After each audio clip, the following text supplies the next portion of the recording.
Hey everybody, oh, where am I looking? I'm not even sure. I'm actually using my phone right now. I'm in the car, as you can see. Um, this wasn't the video I was going to be posting today, but it's an important one, I think. Um, I had to go to the doctor today because I have been having like extreme anxiety, but panic attacks, really, and they have been bad, very bad. And I tried doing as much natural things as I could, and maybe in the future that'll be a video. um, I everything from baths to herbal teas to just relaxation techniques, stuff like that. And some of those things really did help more than others. But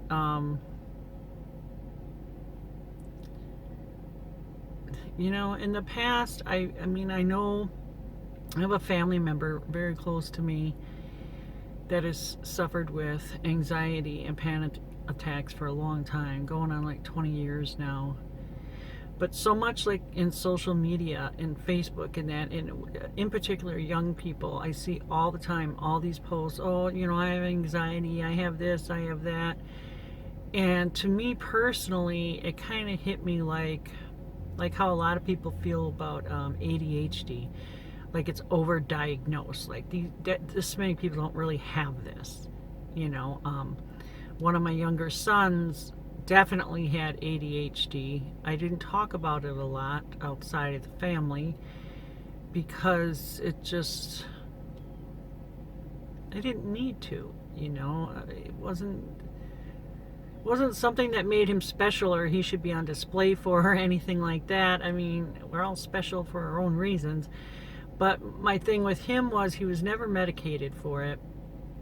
And in fact, I never even allowed for an official diagnosis of it because I didn't want him labeled. I didn't want that traveling with him throughout his life.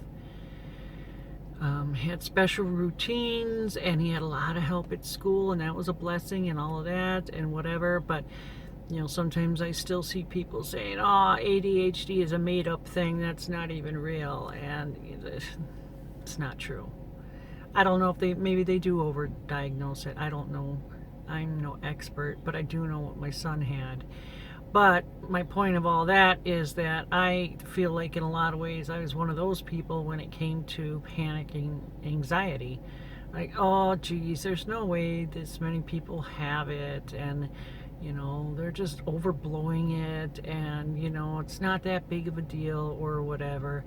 And now, of course, that I'm dealing with it, I'm changing my mind a little bit. I mean, does that make me a hypocrite? I don't know. Maybe it does. I don't feel like it. I feel like there still may be some overdiagnosis of it. But I feel like I stand corrected with how debilitating it can be. I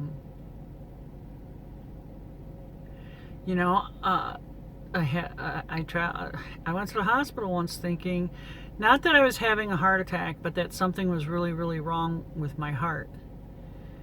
And they did a bunch of tests and everything, and I was fine. I mean, I have reason to worry about my heart because I am on heart medication. I do have an issue with it. But, so there was that, and then just, some general anxiety, nothing too bad, this and that. But then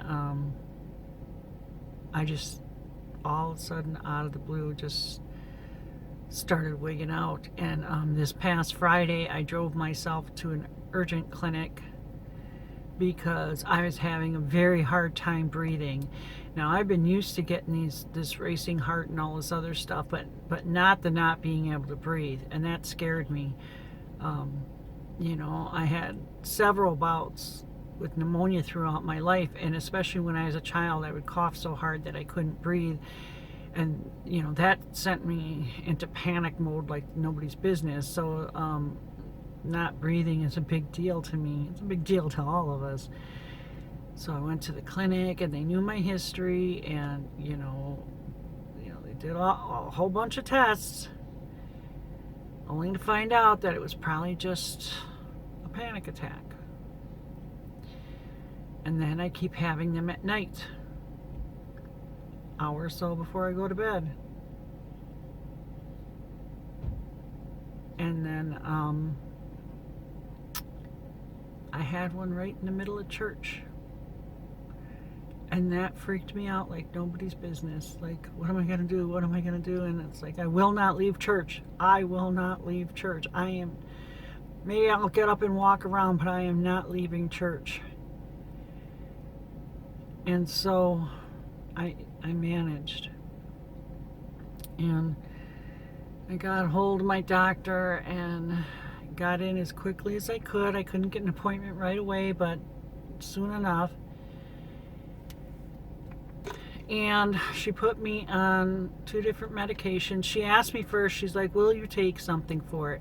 Because she knows that I'm anti-pharmaceutical. She asked me what I've been doing, and I said, well, one of the teas that I make is a blend of chamomile and valerian. I like to make my own blends and stuff. She, you make your own tea?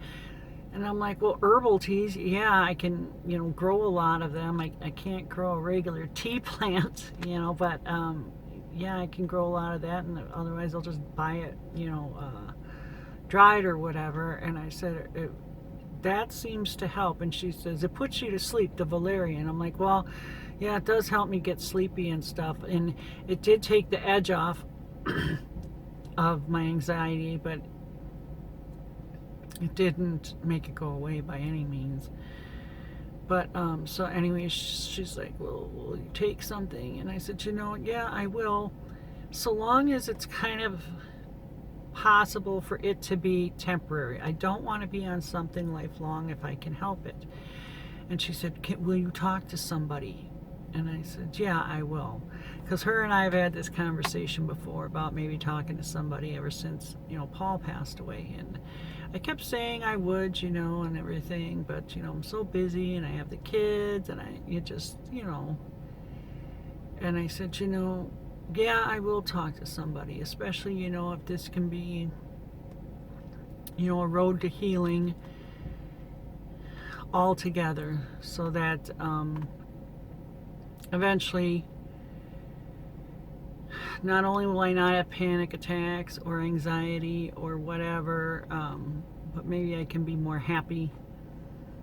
I'm happy sometimes now, in little bits and pieces. Not with these panic attacks going on, because I told her there's also that, like, throughout the day I get like this simmering. It's like simmering under the surface. Like at any given time I'm going to have a panic attack, and it's just awful. It's just awful. I want that gone. And I told her, I said, I was getting to the point where a lot of little things made me happy, and I was, enjoying life and stuff. But since this whole anxiety panic thing started, I can't even do that. The little things don't make me happy anymore. In the back of my mind, I'm worried, And she's like, no, the medication will help, but seeing someone. And so, yeah, I got both of those going on now. I mean, she said, like with my insurance, it may be a while before I can actually talk to someone, months even, and I'm okay with that as long as I have this bridge until then. But I just want to let you guys know, if you have anything like this going on in your life, don't be like me. Don't put it off. Take care of yourself. It's not worth making things worse. And I did. We all think we're tough guys. We can handle it, and it'll be all right. And sometimes we need the help, whether we want to admit it or not. And if the help is there, take it. And if the help is there but kind of hard to get to, well, find a way, but get to that help. You're worth it. You matter. You deserve to live a good life. So I'm going to do a follow-up video on this, on what my thoughts are on what led me to here and everything else. But I just wanted to put it out there because I know there's probably some of you out there dealing with the same thing or have dealt with it, and maybe have a family member. But it just, I wanted to say it is very much real, and it's very scary, and it very much dominates your life. And if there's any way out there that you can make it so it doesn't dominate your life, you should. And be there for your family members. I can't tell you the people I called, or even just texting, because a lot of this stuff was going on late at night, and I just felt like if I had somebody to talk to, that would help me so much. And it's true, it did. And I thank the Lord that there were people that I could contact and talk to and get me through that. It was wonderful, and I really appreciate them. Anyhow, and you guys want to talk about it, please do bring it up down in comments. I'd be more than happy to listen. It was always nice talking to you guys. And you take care.